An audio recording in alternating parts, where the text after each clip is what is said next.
नमस्कार दोस्तों, वीडियो में आपका स्वागत है। दोस्तों, गल्फ देशों में फंसे हजारों भारतीयों और विदेश यात्रा की योजना बना रहे लोगों के लिए एक बड़ी और राहत भरी खबर सामने आ रही है। सूत्रों और एविएशन एक्सपर्ट के मुताबिक अगर स्थितियां नियंत्रण में रहती हैं तो 1 अप्रैल 2026 से नॉर्मल इंटरनेशनल फ्लाइट एक बार फिर से शुरू हो सकती है। आज के वीडियो में हम जानेंगे कि आखिर 1 अप्रैल की तारीख इतनी महत्वपूर्ण क्यों है और कैसे नॉर्मल इंटरनेशनल फ्लाइट को आने वाले अप्रैल के महीने में शुरू किया जा सकता है और ईरान द्वारा रखी गई शर्तों का इसमें क्या रोल रहेगा। तो दोस्तों, वीडियो को जल्दी से शुरू कर देते हैं। दोस्तों, जैसा कि आप सभी जानते हैं कि ईरान, इजराइल और अमेरिका के बीच चल रहे युद्ध को आज एक पूरा महीना हो गया है और 1 महीने से ही नॉर्मल इंटरनेशनल फ्लाइट पूरी तरह से बंद है, जिसमें से दुबई, ओमान, सऊदी अरब और कतर से तो स्पेशल फ्लाइट शुरू हो गई है, लेकिन Kuwait, Bahrain, Iran, Iraq, Israel से अभी तक एक भी फ्लाइट नॉर्मल वे में भारत नहीं आई है।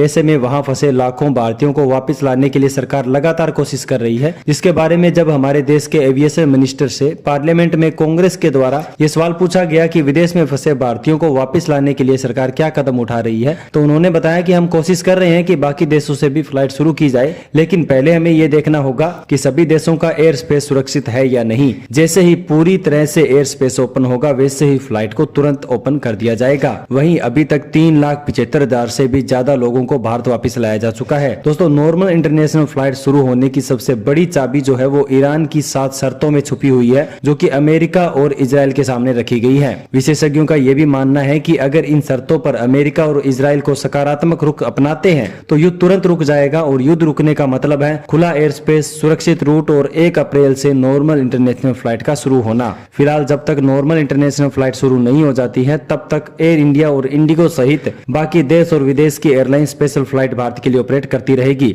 लेकिन समस्या यह है कि इन स्पेशल फ्लाइट का किराया नॉर्मल दिनों से 3 से 4 गुना ज्यादा है। इसलिए 1 अप्रैल का दिन हम सभी के लिए बहुत मायने रखता है, क्योंकि नॉर्मल इंटरनेशनल फ्लाइट शुरू होते ही टिकटों के दाम में फिर से कमी आएगी और आम आदमी एक टिकट को परचेज कर पाएगा। तो दोस्तों, प्रार्थना कीजिए कि ईरान की सभी शर्तें मान ली जाए ताकि 1 अप्रैल से सभी फ्लाइट बिना किसी पाबंदी के शुरू हो जाए और आप अपनी मनपसंद एयरलाइन से फिर से सफर कर पाएं। आपको क्या लगता है, अमेरिका और इजराइल इन शर्तों को मानेंगे? अपनी राय मुझे कमेंट्स में जरूर बताना। अगर आप 1 अप्रैल के बाद की बुकिंग करने का सोच रहे हैं तो एयरलाइन की वेबसाइट पर एक बार विजिट जरूर कर लेना। दोस्तों, फ्लाइट की हर छोटी बड़ी अपडेट को सबसे पहले देखने के लिए आप हमारे चैनल को भी सब्सक्राइब कर सकते हैं। सुरक्षित रहें, सतर्क रहें।